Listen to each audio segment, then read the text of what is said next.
ಈಗ ನಾನು ಕರ್ಡ್ ತೊಗೊಂಡಿದ್ದೀನಿ, ಒಂದು ಹಾಫ್ ಲೀಟ್ರ್ ಕರ್ಡ್ ತೊಗೊಂಡಿದ್ದೀನಿ. ನಿಮ್ಗೆ ಎಷ್ಟು ಕ್ವಾಂಟಿಟಿಯಲ್ಲಿ ಮಾಡ್ತೀರೋ ನೀವು ಅಷ್ಟು ಕರ್ಡ್ ತೊಗೋಬೇಕಾಗುತ್ತೆ. ತುಂಬ ಸಿಂಪಲ್ಲಾಗಿ ನಾವು ಚಪಾತಿ, ದೋಸೆಗೆ, ಈ ಥರ ರೊಟ್ಟಿಗೆ ಮಾಡ್ಕೋಬೋದು.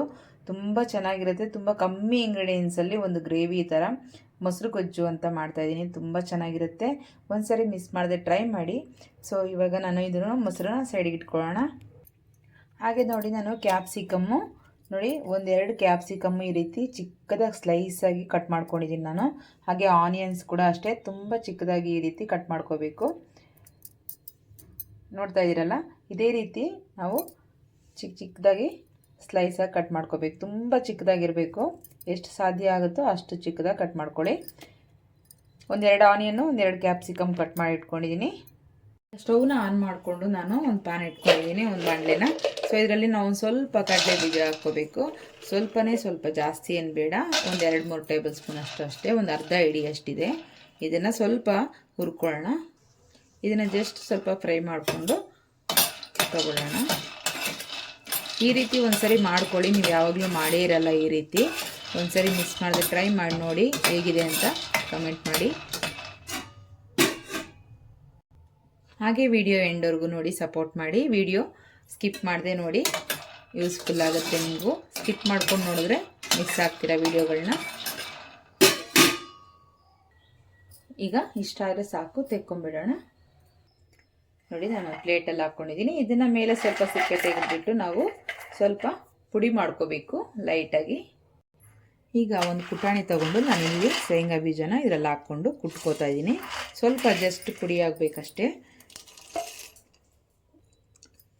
ಒಂದು ನಿಮಿಷ ಈ ಥರ ಕುಟ್ಕೊಂಡ್ರೆ ನೀಟಾಗಿ ನಮಗೆ ಸ್ವಲ್ಪ ಮಟ್ಟಿಗೆ ಪುಡಿ ಆಗುತ್ತೆ.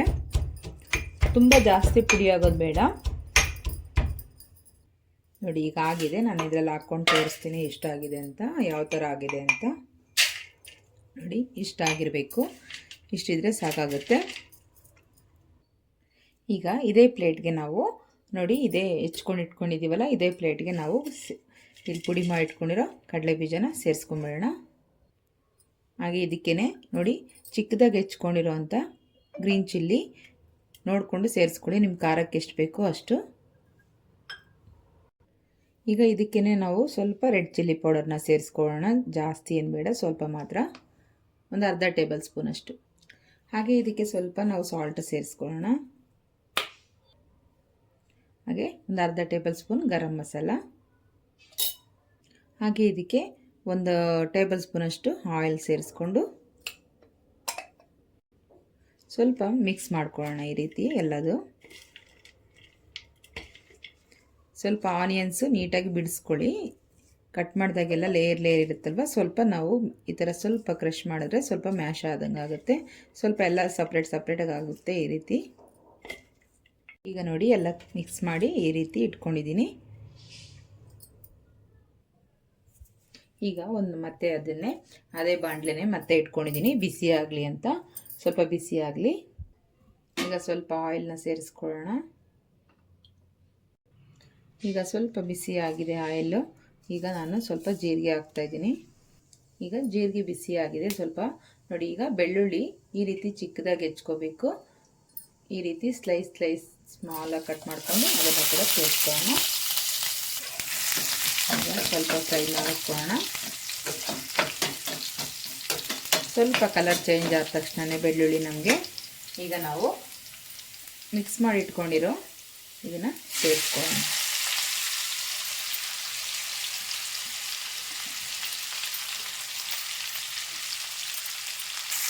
ಈಗ ಚೆನ್ನಾಗಿ ತಿರುಗಿಸ್ಕೊಳ್ಳೋಣ.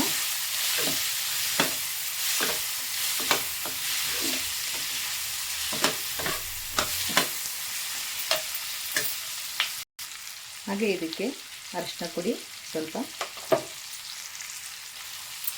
ನೀಟಾಗಿ ಮಿಕ್ಸ್ ಮಾಡ್ಕೊಳ್ಳಿ. ಸ್ವಲ್ಪ ಫ್ರೈ ಆಗಲಿ.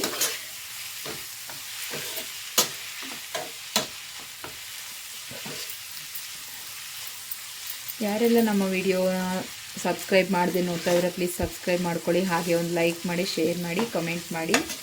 ಹಾಗೆ ಪಕ್ಕದಲ್ಲಿ ಕಾಣಿಸೋ ಬೆಲ್ ಐಕನ್ ಕ್ಲಿಕ್ ಮಾಡಿ ಆಲ್ ಅಂತ ನೋಟಿಫಿಕೇಷನ್ ಆನ್ ಮಾಡ್ಕೊಳ್ಳಿ. ನಾನು ಹಾಕೋ ವಿಡಿಯೋಸ್ ನೋಟಿಫಿಕೇಷನ್ ನಿಮಗೆ ಫಸ್ಟ್ ಬರುತ್ತೆ.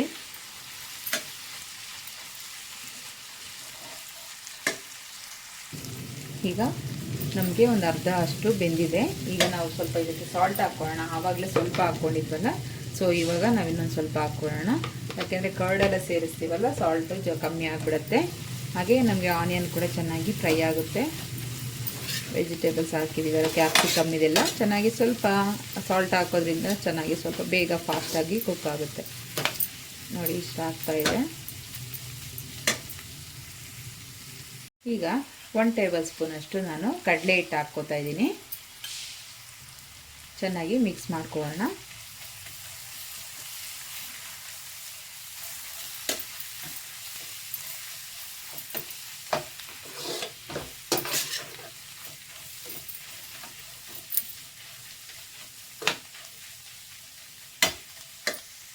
ಈಗ ಕರ್ಡ್ ಹಾಕ್ಕೊಳ್ಳೋಣ. ಲೋ ಫ್ಲೇಮ್ ಇಟ್ಕೊಳ್ಳಿ. ಲೋ ಫ್ಲೇಮ್ ಇಟ್ಕೊಂಡು ಕರ್ಡನ್ನು ಸೇರಿಸ್ಕೊಳ್ಳಿ. ಚೆನ್ನಾಗಿ ಮಿಕ್ಸ್ ಮಾಡ್ಕೊಳ್ಳೋಣ. ಹೈ ಫ್ಲೇಮ್ ಇಟ್ಕೋಬೇಡಿ, ಲೋ ಫ್ಲೇಮ್ ಇಟ್ಕೊಂಡೇ ಸೇರಿಸ್ಕೋಬೇಕು. ತುಂಬ ಚೆನ್ನಾಗಿರುತ್ತೆ. ಚಪಾತಿಗಂತೂ ತುಂಬ ಚೆನ್ನಾಗಿರುತ್ತೆ. ಒಳ್ಳೆ ಕಾಂಬಿನೇಷನ್ನು. ಪುಲ್ಕ, ಚಪಾತಿ, ರೋಟಿ, ಪರೋಟ ಇವೆಲ್ಲದಕ್ಕೂ ತುಂಬ ಚೆನ್ನಾಗಿರುತ್ತೆ. ಸೊ ದೋಸೆ, ಪೂರಿ ನಾವು ಯಾವುದಕ್ಕೆ ಬೇಕಾದರೂ ಮಾಡ್ಕೋಬೋದು. ತುಂಬಾ ಚೆನ್ನಾಗಿರುತ್ತೆ. ನಾವೇನು ವೆಜಿಟೇಬಲ್ಸ್ ಇಲ್ಲ ಅಂದಾಗ 1-2 ಕ್ಯಾಪ್ಸಿಕಮ್, 1-2 ಆನಿಯನ್ ಇದ್ದರೆ ಈ ರೀತಿ ಮಾಡ್ಕೊಳ್ಳಿ. ಹಾಕಿದ್ಮೇಲೆ ಕರ್ಡ್ ಹಾಕ್ಕೊಂಡು ಚೆನ್ನಾಗಿ ನಾವು ತಿರುಗಿಸ್ಕೋಬೇಕು. ಈ ರೀತಿ ತುಂಬ ಚೆನ್ನಾಗಿ ನಾವು ಚೆನ್ನಾಗಿ ಮ್ಯಾಶ್ ಮಾಡ್ಕೊಂಡು ಸ್ವಲ್ಪ ತಿರುಗಿಸ್ಕೋತಾ ಇರಬೇಕು ಈ ರೀತಿ. ಆವಾಗ ನಮಗೆ ಮೊಸರಲ್ಲಿ ಸ್ವಲ್ಪ ಗಟ್ಟಿ ಗಟ್ಟಿ ಇರುತ್ತಲ್ವ, ಹಾಗೆ ನಮಗೆ ಇದು ಕಡಲೆ ಹಿಟ್ಟೆಲ್ಲ ಹಾಕ್ಕೊಂಡಿದ್ದೀವಲ್ಲ, ಸೊ ಹಾಗಾಗಿ ಅದು ಸ್ವಲ್ಪ ಚೆನ್ನಾಗಿ ಹೊಂದ್ಕೊಳ್ಳುತ್ತೆ. ನೋಡಿ ಈ ರೀತಿ ಚೆನ್ನಾಗಿ ತಿರುಗಿಸ್ಕೋಬೇಕು. ಈಗ ಸ್ವಲ್ಪ ಕೊತ್ತಂಬರಿ ಸೊಪ್ಪನ್ನು ಹಾಕ್ಕೊಳ್ಳೋಣ.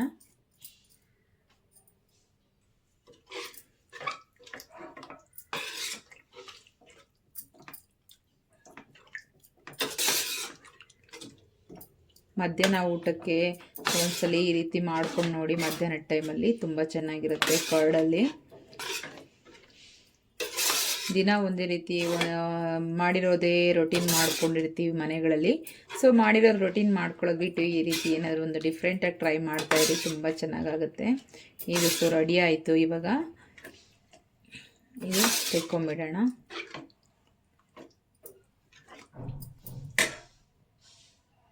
ಈಗ ನೋಡಿ ನೀಟಾಗಿ ರೆಡಿಯಾಗಿದೆ. ಒಳ್ಳೆ ತಿಕ್ನೆಸ್ಸಾಗಿ ನೀಟಾಗಿ ಎಷ್ಟು ಚೆನ್ನಾಗಾಗಿದೆ ಅಂತ. ಸೊ ನಾವೀಗ ಇದಕ್ಕೆ ಚಪಾತಿಯೊಂದಿಗೆ ಸರ್ವ್ ಮಾಡ್ಕೊಳ್ಳೋಣ. ನಾನು ಚಪಾತಿ ಜೊತೆಗೆ ಸರ್ವ್ ಮಾಡ್ತಾಯಿದ್ದೀನಿ. ಎಷ್ಟು ಚೆನ್ನಾಗಾಗಿದೆ ಅಂದರೆ ನೋಡಿ, ತುಂಬ ಇಷ್ಟ ಆಗುತ್ತೆ ಎಲ್ಲರಿಗೂ ಈ ರೆಸಿಪಿ. ಸಿಂಪಲ್ಲಾಗಿ ತುಂಬ ಚೆನ್ನಾಗಿರುತ್ತೆ. ಮಿಸ್ ಮಾಡದೆ ನೀವು ಟ್ರೈ ಮಾಡಿ ನೋಡಿ ಹೇಗಿದೆ ಅಂತ. ಈಗ ತಿಂದು ನೋಡೋಣ ಹೇಗಾಗಿದೆ ಅಂತ. ನೋಡಿ ಎಷ್ಟು ಚೆನ್ನಾಗಿದೆ ಅಂದರೆ ಬಾಯಲ್ಲಿ ನೀರು ಬರುತ್ತೆ, ಅಷ್ಟು ಚೆನ್ನಾಗಾಗಿದೆ. ಟೇಸ್ಟ್ ಕೂಡ ತುಂಬಾ ಚೆನ್ನಾಗಿದೆ. ನೋಡಿ ಎಷ್ಟು ಚೆನ್ನಾಗಿದೆ. ಚಪಾತಿಗಂತೂ ಮಸ್ತ್ ಕಾಂಬಿನೇಷನ್, ಪೂರಿ ಚಪಾತಿಗೆ.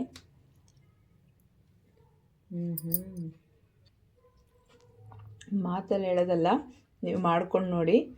ಆ ಫೀಲ್, ಆ ಟೇಸ್ಟ್ ನಿಮಗೆ ಗೊತ್ತಾಗುತ್ತೆ. ಆಸಮ್ ಆಗಿದೆ. ಮಿಸ್ ಮಾಡದೆ ಟ್ರೈ ಮಾಡಿ. Thank you for watching. ಮತ್ತೆ ಸಿಗೋಣ ನೆಕ್ಸ್ಟ್ ವಿಡಿಯೋದಲ್ಲಿ. ಅಲ್ಲಿವರೆಗೂ ಬಾಯ್ ಬಾಯ್.